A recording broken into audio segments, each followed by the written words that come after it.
seule fois? Non, seulement une seule fois. Tu vas commencer? Non, c'est bon, c'est bon. Vas-y, bah, filme quand C'est même. bon? Véro. Ouais, c'est bon. Oui, mais je sais pas. Il est pas Oh, bon. peace. Oh.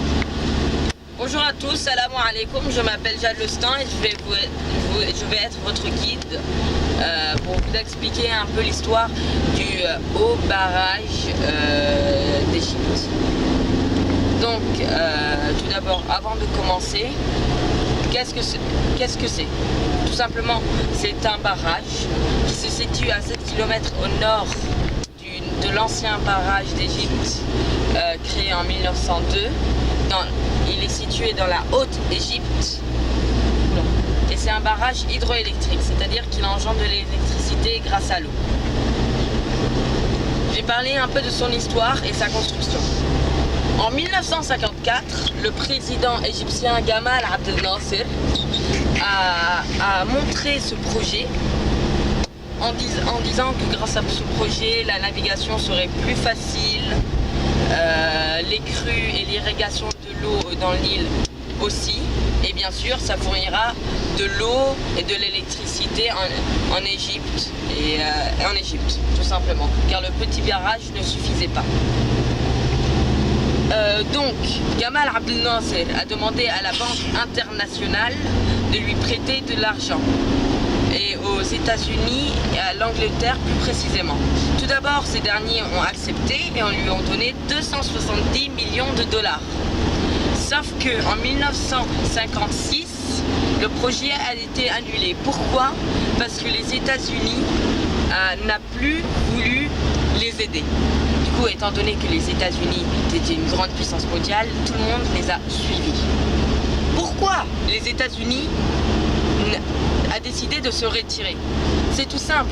Tout d'abord, je vous avais dit que grâce à ce barrage, l'irrigation serait bien meilleure.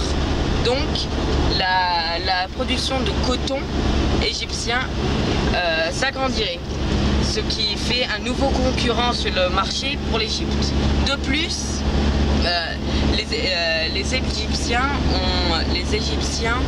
ont signé des contrats secrets avec la Tchécoslovaquie et ont reconnu la Chine populaire, qui étaient eux-mêmes des ennemis de l'Égypte, des États-Unis. Tout ça, ce sont les vraies causes. Mais les États-Unis ont dit qu'ils se sont retirés car la situation politique et économique en Égypte était trop fragile. Donc voilà. Donc Gamal Abdel Nasser n'avait plus d'argent. Il faut savoir qu'à cette époque, les Israéliens, les Français se sont alliés aux Français et aux Anglais et ont contrôlé une partie de l'Égypte, le canal et surtout le canal de Suez, comme en parlait Ahmed. Et afin de financer ce barrage, Gamal Abdel Nasser a décidé de faire payer plus cher les frais de passage au canal de Suez, ce qui a engendré la crise du canal de Suez. Et après cette crise, du coup, les Français, les Anglais et les Israéliens, ils ont dû se retirer vu qu'ils n'avaient plus rien à faire au canal de Suez, c'était la crise. Mais ça n'a rien arrangé, à part que l'Égypte a gagné une certaine guerre contre les Israéliens car ils se sont retirés.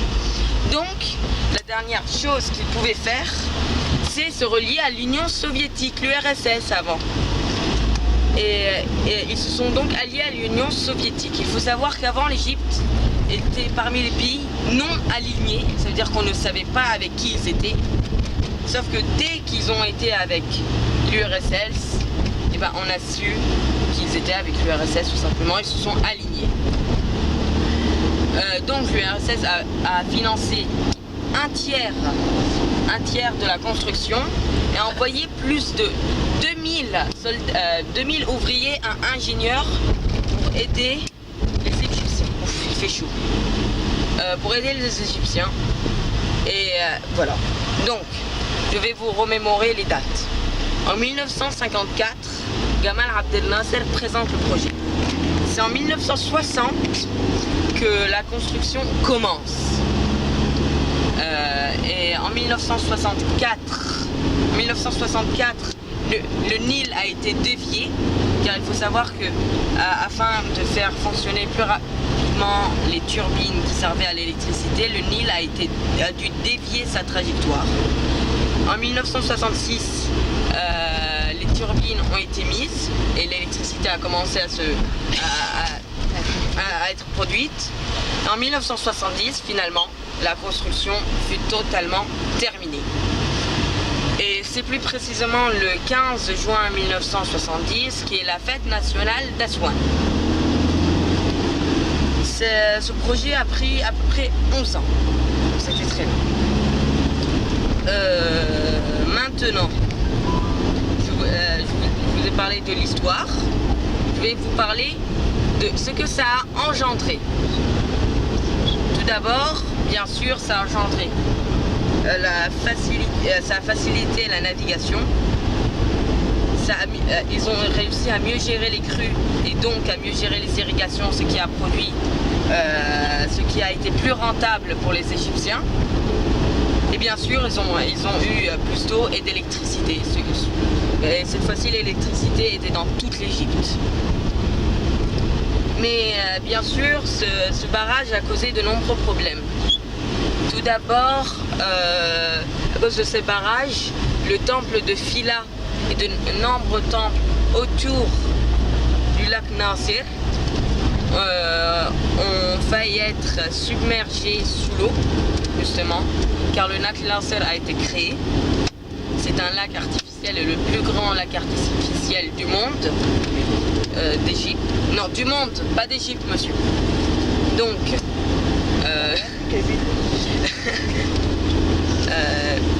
ensuite, le climat à Aswan est aride, il ne faut pas l'oublier. Donc, il y a beaucoup d'eau qui s'est évaporée. Il y a près de 14% de l'eau du Nil qui s'évapore chaque année maintenant. Et en plus, le lemon, c'est une substance qui aide à la fertilisation des plantes et des terres, est resté bloqué dans le barrage, ce qui a fait que les terres sont moins fertiles aujourd'hui. C'est pas si bien que ça, quoi. Donc non, ce n'est pas si bien que ça. Bien sûr, nous allons voir de nombreux monuments dans ce barrage. Pour l'instant, c'est tout pour l'explication. Merci beaucoup.